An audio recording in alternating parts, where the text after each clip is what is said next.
Pernah kepikiran nggak kalau teknologi yang lebih baru itu belum tentu lebih baik? Nah, kali ini saya mau ngomongin perubahan apa aja sih yang dilakukan Samsung dan fitur-fitur jadul apa saja yang lebih baik daripada versi sekarang. Yuk kita bahas. Disclaimer dulu, kenapa saya membandingkan tiga versi OS ini adalah karena menurut saya ini adalah tiga versi terbaik dari handphone Samsung. Samsung Experience 9 di Samsung Galaxy S9, One UI 5.1 di Samsung Galaxy S23, dan One UI 7 yang sedang marak diagung-agungkan di Samsung Galaxy S25 Ultra. Perbedaan pertama yang langsung terlihat yaitu pada tampilan lock screen. Pada Samsung Experience 9, hal yang bisa kita kustomisasi hanya sebatas model atau tampilan jam ya, sedangkan pada One UI 5.1 selain kita bisa mengganti model jam, kita juga bisa mengganti fontnya hingga mengatur besar kecilnya ukuran jam nih. Besar kecilnya ukuran jam.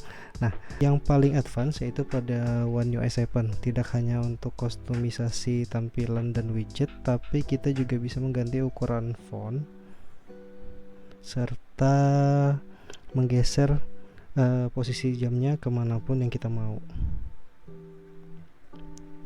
Jadi untuk hal ini ya One UI 7 memang lebih baik.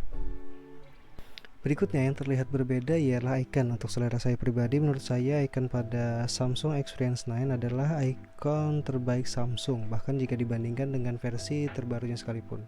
Samsung melakukan perubahan besar-besaran pada desain icon mereka saat One UI pertama lahir hingga berlanjut sampai dengan One UI 6.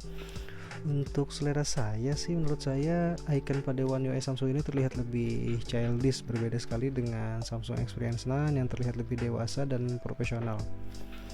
Barulah pada One UI 7 terdapat perubahan lagi sehingga icon One UI tadi terlihat lebih fresh. Namun tetap saja menurut saya lebih baik icon pada Samsung Experience 9. Untungnya di One UI 5 dan 7 ini kita bisa mengganti warna icon berdasarkan warna wallpaper dengan color palette yang menyesuaikan warna icon dengan berdasarkan warna wallpaper.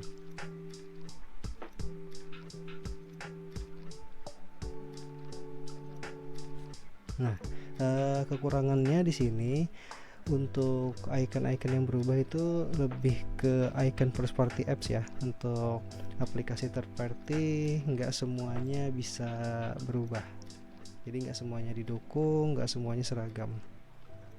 Perubahan berikutnya yang sangat saya sayangkan ialah hilangnya fitur single click pada bagian bawah icon pada quick setting. Contohnya di sini untuk torch, kalau diklik nanti ada pilihan-pilihannya langsung di sini, ada pilihan-pilihannya, sedangkan di One UI 7 udah nggak ada itu.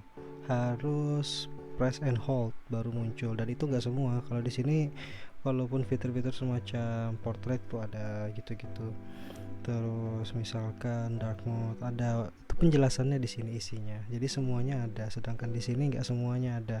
Misalkan saya mau ngeklik di sini NFC, tuh ada penjelasannya. Kalau di sini kalau mau ngeklik munculnya press and hold malah ke menu. Itu yang agak malesin sih. Walaupun secara tampilan icon terlihat berbeda, tapi dari Samsung Experience 9 hingga One UI 5 karena kita masih mendapati fitur tadi, perubahannya ada dari One UI 6 sih.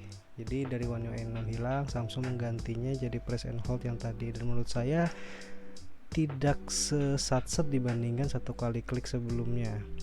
Pada bagian ini One UI 5 jauh lebih baik ya, tidak hanya menggabungkan kemudahan pengoperasian one hand use ala One UI, tetapi juga memberikan experience yang lebih satset. Berikutnya tampilan dan fitur yang berbeda yaitu pada bagian kamera. Fitur Pro Mode sempat hilang di One UI pertama dan balik lagi untungnya di One UI kedua. Untuk pengoperasiannya masih sama ya, swipe kanan kiri untuk pindah-pindah mode, tetapi untuk fitur yang setiap kali saya gunakan pada kamera iPhone akhirnya ada di Samsung di versi One UI 7. Jadi saya itu seringkali mainin exposure langsung ngelock gitu biar nggak ganti-ganti lagi. Kadang saya seneng foto itu agak lebih terang, kadang suka yang under exposure gitu, jadinya bisa di lock di sana. Nah, untuk fitur itu untungnya bisa dedicated sekarang di One UI 7 di menu foto ataupun video ini. Jadi nggak harus masuk ke menu Pro baru kita mainin exposure-nya di sini. Nah, ini kan video harus masuk ke Pro mode video baru bisa ada pilihan exposure control selain ganti yang lebih advance. Kalau di menu biasanya nggak muncul. Kalau di sini di One UI 7 di menu foto autonya sudah ada langsung. Mana tadi? Nah, ini terus untuk di menu videonya juga sudah ada langsung, nggak perlu masuk dulu ke menu Pro Foto ataupun menu Pro Video. Jadi dedicated langsung di menu autonya. Jadi satu poin lagi untuk One UI 7. Berikutnya, fitur yang baru ada dari versi One UI itu ialah navigation gesture. Hadir sejak One UI 1 dan sekarang sudah disempurnakan di One UI 7.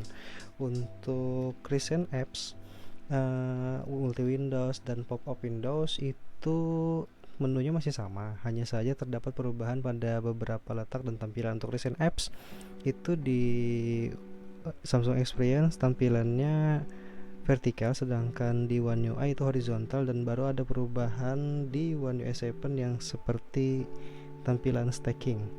Untuk menunya di sini ini pop-up windows, multi windows. Kalau di One UI tinggal diklik di iconnya, bedanya cuma di sana sih. Tuh kayak gitu. Nah, berikutnya untuk emoji. Di sini terdapat pro dan kontra ya, tapi saya termasuk orang-orang yang paling suka dengan desain emojinya Samsung. Karena kenapa? Emojinya Samsung menurut saya itu lebih hidup dan dinamis. Coba kita lihat di sini. Nah, terdapat sedikit perbedaan ya, ada perubahan, tapi dibanding Samsung Experience dan One UI 5, perbedaannya lebih jauh dari One UI 6 ke One UI versi 7. Di sini cukup banyak berubah ya. Jadi saya senangnya dari sejak Samsung Experience sampai dengan One UI 5 saya suka. Sayangnya perubahan desain di One UI 7 ini menurut saya tidak lebih baik sih. Selain perubahan-perubahan tampilan yang sudah saya sebutkan tadi, sebenarnya secara keseluruhan dari Samsung Experience ke One UI itu tentu terdapat perubahan-perubahan seperti di fitur telepon, jam, kalender, files, dimana sejak One UI itu lebih mengutamakan fungsi one hand use, yang mana contohnya kita di sini melihat mana ya, nih tampilan alarm. Fokus penggunaannya itu yaitu di bawah sini ya, di setengahnya layar, sedangkan di Samsung Experience itu full sampai dengan layar bagian atas. Jadi secara keseluruhan bagaimana, apakah One UI 7 tetap yang terbaik? Menurut saya iya, tetapi tidak secara keseluruhan. Secara keseluruhan masih ada fitur-fitur yang lebih bagus di versi-versi sebelumnya. Cuma untuk penggunaan harian sebenarnya dari One UI 5 dibandingkan dengan 6 saya lebih senang One UI 5. Cuma di antara One UI 5 dengan One UI 7 saya masih ragu sih yang mana yang lebih baik menurut saya. Oke, mungkin itu saja ngobrol-ngobrol singkat kita kali ini. Berikutnya saya akan membahas handphone yang akan jadi everyday carry saya yang lebih baik daripada S25 Ultra dengan harga yang jauh lebih murah. Seperti biasa, jika ada saran, kritik, dan pertanyaan boleh kita diskusikan di kolom komentar. See you around.